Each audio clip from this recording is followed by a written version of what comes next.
अब हम देखेंगे special type of order of reaction. इसके अंदर हम दो टाइप के ऑर्डर ऑफ रिएक्शन देखेंगे, first fractional order of reaction और सेकंड जीरो ऑर्डर रिएक्शन। अभी हमने ऑर्डर ऑफ रिएक्शन में क्या क्या देखा, first order reaction, second order reaction और थर्ड ऑर्डर रिएक्शन, ये तीनों हमने देख लिया। अब हम क्या देखेंगे, special type of order of reaction, जिसमें फर्स्ट बात करेंगे फ्रैक्शनल ऑर्डर ऑफ रिएक्शन की। तो चलिए देखते हैं हम special types of order of reaction. तो फर्स्ट इसके अंदर हम देखने वाले हैं फ्रैक्शनल ऑर्डर ऑफ रिएक्शन। देखिए इस नेम से ही क्लियर है, फ्रैक्शनल ऑर्डर ऑफ रिएक्शन का मतलब है जब हमारा रेट ऑफ रिएक्शन किसी फ्रैक्शन वैल्यू पे डिपेंड करे। फ्रैक्शन वैल्यू मीन्स 1/2, 3/2, 2/5, कुछ भी फ्रैक्शन वैल्यू हो सकता है। तो जब रेट ऑफ रिएक्शन का जो ऑर्डर है या रिएक्शन का जो ऑर्डर ऑफ रिएक्शन है वो क्या हो, एक फ्रैक्शन वैल्यू प्रोवाइड करे, तो उसे हम क्या कहेंगे, फ्रैक्शनल ऑर्डर ऑफ रिएक्शन। इसके कुछ एग्जांपल्स देख लेते हैं, पहले इसे डिफाइन करते हैं। So fractional order of reaction is defined as the reaction where rate of reaction depends on the fraction value of, or you can say fractional value of concentration terms of reactants। ठीक है, जब concentration terms का value fraction हो तो उस condition में उस reaction के ऑर्डर को हम क्या कहेंगे, फ्रैक्शनल ऑर्डर रिएक्शन। एग्जांपल समझते हैं कुछ। फर्स्ट एग्जांपल हम ले लेते हैं, एसिटाल्डिहाइड का जब डीकम्पोजिशन होगा तो वो किसका एग्जांपल होगा, फ्रैक्शनल ऑर्डर ऑफ रिएक्शन का। देखिए यहाँ पे एसिटाल्डिहाइड का फॉर्मूला क्या होता है, CH3CHO। जब इसका डीकम्पोजिशन होगा तो ये बन जाएगा मीथेन प्लस कार्बन मोनोऑक्साइड। जब इसके लिए हम rate of reaction rate law के अकॉर्डिंग लिखेंगे तो क्या होगा, K इंटू CH3CHO, और यहाँ पे इसका जो पावर होगा वो हो जाएगा 3/2। ठीक है, अब आपको समझ आ गया होगा कि यहाँ पर कोफिशिएंट्स इसका कोई लेना देना नहीं है, ये एक एक्सपेरिमेंटल वैल्यू होता है। तो यहाँ से आप देखिए आपको n की वैल्यू कितनी मिल गई, n की वैल्यू मिल गई है 3/2 या आप कह सकते हैं 1.5। ठीक है, और भी कुछ एग्जांपल्स हम देख सकते हैं। चलिए एक आध एग्जांपल और देख लेते हैं। जब H2 हाइड्रोजन गैस और ब्रोमीन आपस में रिएक्ट करते हैं तो ये फॉर्म करते हैं क्या, HBr के 2 मोल। जब इसके लिए आप क्या लिखेंगे, रेट ऑफ रिएक्शन लिखेंगे तो ROR इक्वल टू मिलती है आपको K, और ये हो जाएगा फर्स्ट रिएक्टेंट H2 और सेकंड रिएक्टेंट Br2। तो यहाँ पे Br2 का सिर्फ हाफ मोल पे डिपेंड करता है, दैट इज यहाँ पे होगा 1/2। ठीक है, तो जब आप इसके लिए क्या लिखेंगे, ऑर्डर ऑफ रिएक्शन लिखेंगे तो इसकी वैल्यू आपको क्या मिलने वाली है, देखिए यहाँ पे n की वैल्यू हो जाएगी, यहाँ पे H2 का पावर क्या है 1 प्लस यहाँ Br2 का पावर कितना है 1/2, और इस तरह से फाइनली इसकी वैल्यू हो जाएगी 3/2, जिसे आप क्या कह सकते हैं 1.5 भी कह सकते हैं। तो सेम वैल्यू है जो हमारे फर्स्ट एग्जाम्पल में आया है। एक और एग्जाम्पल देख लेते हैं हम।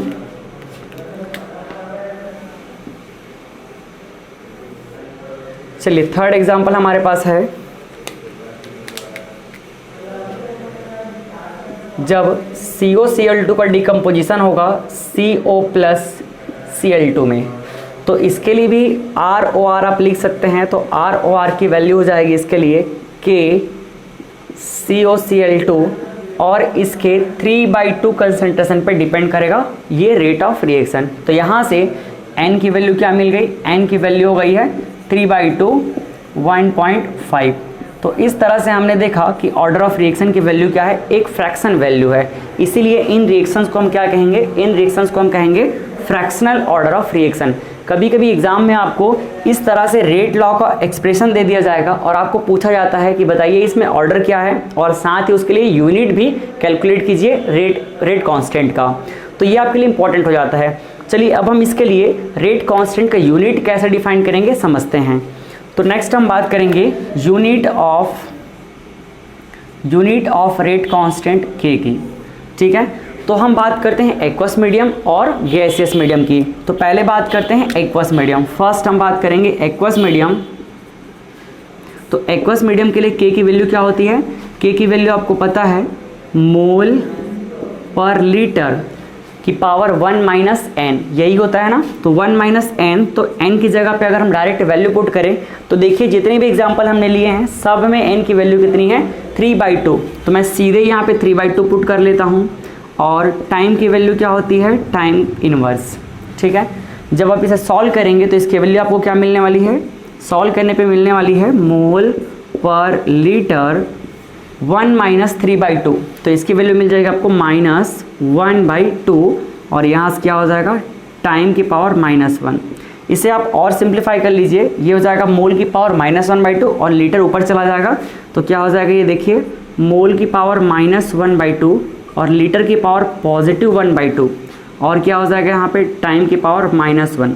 आप चाहें तो एक बार सेकंड पुट करके लिख सकते हैं। तो के की वैल्यू क्या मिल जाएगी? के की वैल्यू मिलेगी आपको मोल की पावर -1/2, लीटर की पावर 1/2 और सेकंड की पावर -1।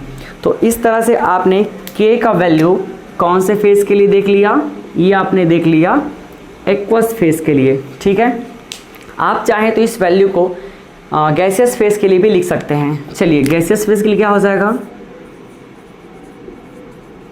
गैसियस फेज के लिए के की वैल्यू हो जाएगी एटीएम की पावर क्या हो जाएगा 1 minus N.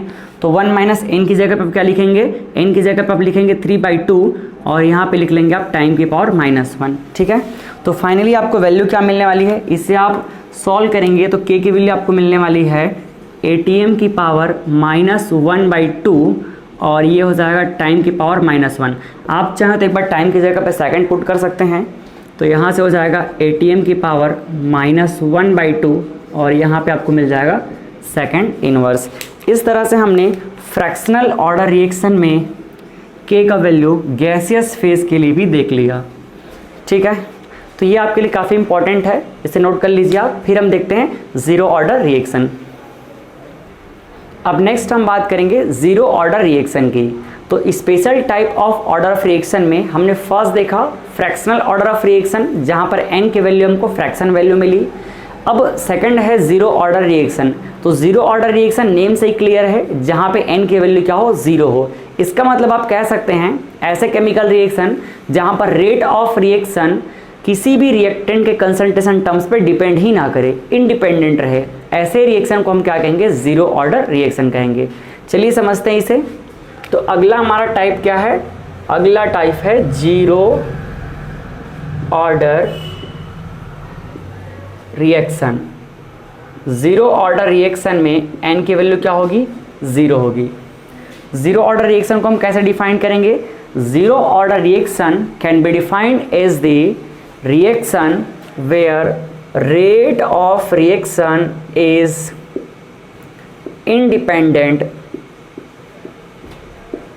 independent of concentration terms of reactant। जब किसी रिएक्शन में रेट ऑफ रिएक्शन उसके कंसंट्रेशन टर्म्स पर डिपेंड ही ना करे, किसके? रिएक्टेंट के कंसंट्रेशन टर्म्स पर डिपेंड ही ना करे, तो ऐसे रिएक्शन को हम क्या कहेंगे? Zero order reaction. चलिए एक एग्जांपल लेते हैं। जब अमोनिया प्लेटिनम की प्रेजेंस में हाइड्रोजन गैस और नाइट्रोजन गैस में डिकम्पोज हो जाता है तो इस रिएक्शन का ऑर्डर क्या होता है? ज़ीरो होता है। अगर हम इसको बैलेंस करना चाहें तो यहाँ पे इसके 2 मॉलिक्यूल लेने पड़ेंगे और इसके 3 मॉलिक्यूल लेना पड़ेंगे, ठीक है। तो यहाँ पर कोफिशिएंट 2 है, बट रेट लॉ के अकॉर्डिंग हम रेट ऑफ रिएक्शन लिखें तो ये हो जाता है के NH3 की पावर 0 और 0 पावर का मतलब है NH3 का कोई एग्जिस्टेंस नहीं है। तो इसे आप क्या लिख सकते हैं? Rate of reaction is equals to only K. तो ऐसे रिएक्शन जिसमें रेट ऑफ रिएक्शन रिएक्टेंट के कंसंट्रेशन पे डिपेंड ही ना करे, उसे हम क्या कहते हैं, जीरो ऑर्डर रिएक्शन। अब ऐसे रिएक्शन के लिए अगर हम रेट कांस्टेंट के की यूनिट देखना चाहें तो क्या होगा, चलिए देखते हैं। सो नेक्स्ट हम देखेंगे यूनिट ऑफ रेट कांस्टेंट के, इसे हम वेलोसिटी कांस्टेंट भी कहते हैं, बिल्कुल माइंड में रखिएगा। तो यहां से देखिए फर्स्ट हम बात करेंगे एक्वस फेज के लिए। तो एक्वस फेज के लिए अगर हम के वैल्यू देखना चाहें तो फॉर्मूला क्या होता है, फिर से मैं लिखता हूं ताकि आपको रिवाइज हो। मोल पर लीटर 1 माइनस एन और यहाँ पे टाइम की पावर -1। अब देखिए एन की वैल्यू क्या है यहाँ पे 0, तो यहाँ से के की वैल्यू क्या बन जाएगी, के की वैल्यू हो जाएगी मोल पर लीटर 1 माइनस 0 मीन्स सिर्फ 1 और यहाँ पे हो जाएगा क्या, टाइम की पावर -1। तो के को आप फाइनली लिख सकते हैं मोल और ये ऊपर जाके क्या हो जाएगा, लीटर इनवर्स और ये हो जाएगा टाइम इनवर्स। आप चाहें तो एक बार सेकंड लिख सकते हैं और ये क्या हो जाएगा, मोल लीटर इनवर्स और टाइम की प्लेस पे सेकंड इनवर्स। तो इस तरह से हमने जीरो ऑर्डर रिएक्शन के लिए एक्वस फेज में रेट कांस्टेंट के का यूनिट देख लिया। सेकंड हम बात करेंगे गैसियस फेज के लिए। अगर ये गैसियस फेज है तो यहाँ पे जो हमारा कंसंट्रेशन आ रहा था उसकी जगह पे प्रेशर आएगा और प्रेशर का यूनिट क्या होगा, एटीएम। तो एटीएम की पावर क्या होगा, 1 माइनस एन और 1 माइनस एन मीन्स 1 माइनस 0 और 1 माइनस 0 तो इसको सिर्फ मैं लिख देता हूँ 1 और यहाँ पे हो जाएगा टाइम की पावर -1। तो फाइनली आप क्या लिख सकते हैं इसको, k इक्वल टू ATM और ये हो जाएगा टाइम की पावर -1। चाहे तो आप एक बार सेकंड लिख सकते हैं, तो ये हो जाएगा ATM और ये हो जाएगा सेकंड की पावर -1।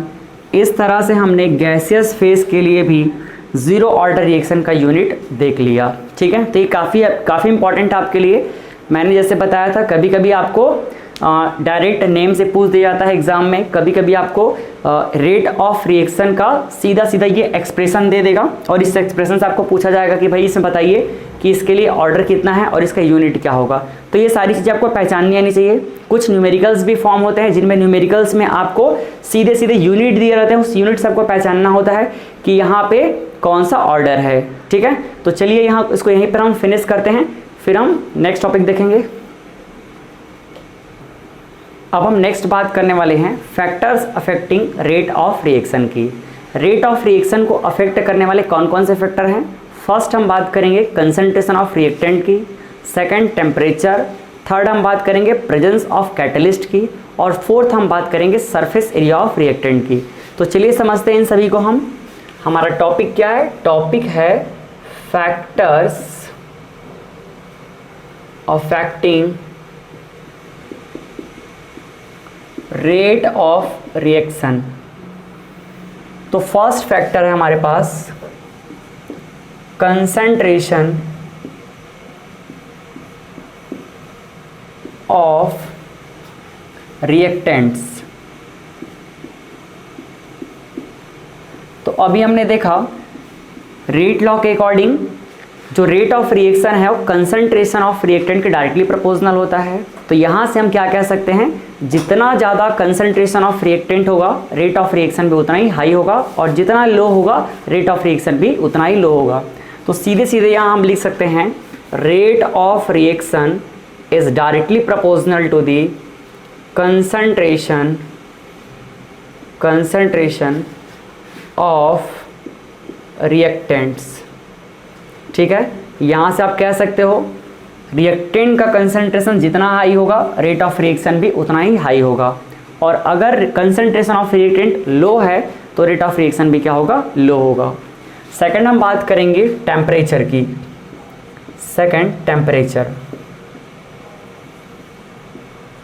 तो अगर हम केमिकल रिएक्शन में टेम्परेचर इंक्रीज करते हैं तो उसमें काइनेटिक एनर्जी में इंक्रीमेंट होगा और सीधे सीधे रेट ऑफ रिएक्शन भी क्या होगा, इंक्रीमेंट हो जाएगा। तो यहाँ से आप लिख सकते हैं rate of reaction is directly proportional to the temperature. अगर टेम्परेचर बढ़ेगा तो रेट ऑफ रिएक्शन भी क्या होगा, बढ़ जाएगा। ठीक है, थर्ड हम बात करेंगे very important term presence of catalyst. Presence of catalyst. तो कैटलिस्ट ऐसे सब्सटेंस होते हैं जो रिएक्शन में अपना इन्वॉल्वमेंट नहीं देते हैं, लेकिन वो रिएक्शन को अफेक्ट कर देते हैं, और मोस्ट ऑफ द रिएक्शन में कैटलिस्ट प्रेजेंट होने की वजह से रेट ऑफ रिएक्शन इंक्रीज ही होता है। तो यहाँ से आप क्या लिख सकते हैं, rate of reaction increases, rate of reaction increases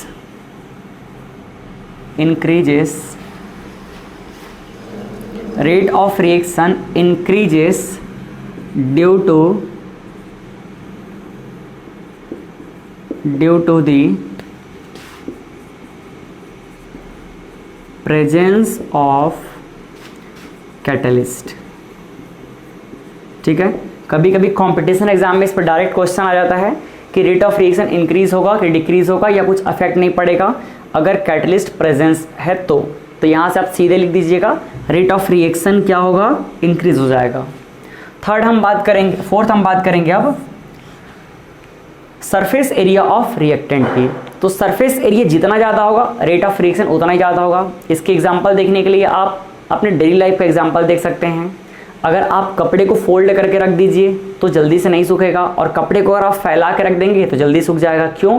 क्योंकि उससे उसका सरफेस एरिया बढ़ जाता है, और सरफेस एरिया बढ़ा तो रेट ऑफ रिएक्शन क्या हो जाएगा, बढ़ जाएगा। तो यहाँ आप लिख सकते हैं सरफेस एरिया ऑफ रिएक्टेंट। तो यहाँ पे हम क्या लिखेंगे, rate of reaction is directly proportional to the surface area of reactant. ठीक है, अगर रिएक्टेंट का सरफेस एरिया ज़्यादा है तो रेट ऑफ रिएक्शन भी ज़्यादा होगा, और अगर सरफेस एरिया कम है तो रेट ऑफ रिएक्शन भी कम होगा। और भी फैक्टर्स होते हैं, बट हमको फोकस करना है अपने सिलेबस के अकॉर्डिंग इन 4 टॉपिक पे। तो पहले हमने क्या देखा, पहले हमने देखा कंसंट्रेशन ऑफ रिएक्टेंट। अगर कंसंट्रेशन ऑफ रिएक्टेंट इंक्रीज होगा तो रेट ऑफ रिएक्शन भी इंक्रीज होगा, और अगर डिक्रीज होगा तो रेट ऑफ रिएक्शन भी डिक्रीज होगा। सेकंड हमने देखा टेम्परेचर। अगर टेम्परेचर इंक्रीज होगा तो रेट ऑफ रिएक्शन भी इंक्रीज होगा, टेम्परेचर रिड्यूस होगा तो रेट ऑफ रिएक्शन भी रिड्यूस होगा। थर्ड हमने देखा प्रेजेंस ऑफ कैटलिस्ट। तो कैटलिस्ट के प्रेजेंस होने से rate of reaction mostly increase ही होता है। नेक्स्ट हम बात करेंगे सरफेस एरिया ऑफ रिएक्टेंट की। तो सरफेस एरिया ऑफ रिएक्टेंट अगर इंक्रीज हो रहा है तो रेट ऑफ रिएक्शन भी इंक्रीज होगा, डायरेक्टली प्रोपोर्शनल का रिलेशन है। और अगर सरफेस एरिया रिड्यूस हो रहा है तो रेट ऑफ रिएक्शन भी रिड्यूस होगा। तो इस तरह से हमने ये टॉपिक भी कवर कर लिया। चलिए तब तक के लिए बाय बाय, मिलते हैं नेक्स्ट टॉपिक के साथ में फिर से। Thank you.